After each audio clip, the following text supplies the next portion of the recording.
Birinchi apchil usul apelsin posti. Apelsinni yeb bo'lgandan keyin postini hargiz tashlab etmang. Necha parcha apelsin postini qaynoq suvga chilab qo'yib, taxminan 2 minutdan keyin uning suyida qo'lingizni yuving. Ondan putingizni chilab o'ltiring. Suv sovib ketganga qadar chilab bering.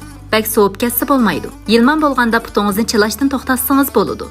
Mushu usulni oda 4 kun ishlatib bersangiz, qo'l putingizga teri qurg'oqlashish yo'qab, yumron holatga keladi.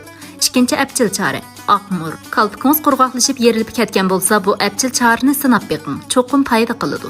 Aqmurdan bir parcha, chilandan nechital, navatdan bir parcha. Bu materiallarni kichik ko'rda qaynatib, har kuni atigan kashda ichib bersangiz, qalbga yerilishni butunlay tugatadi.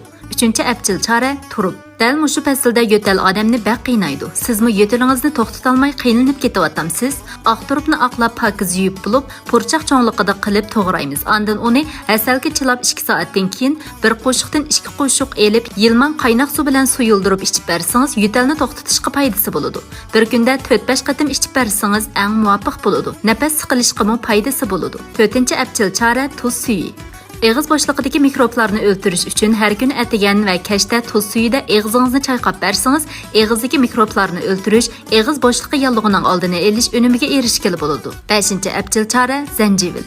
Teri zaxmlanganda osonla tatuq isi qoladi. Bundaq vaqtda yara eg'izi qaqach holatga kelganda bir parcha zanjivilni yara ustiga surtib bersangiz, tatuqning izi sustlashadi. Teringizning tez asliga kelishiga yordami bo'ladi. Cho'qim yangi setib olgan zanjivil bo'lishi kerak. Suyi qechib ketgan, saqlig'i uzun bo'lgan zanjivil bo'lsa, unimi ancha yaxshi bo'lmaydi.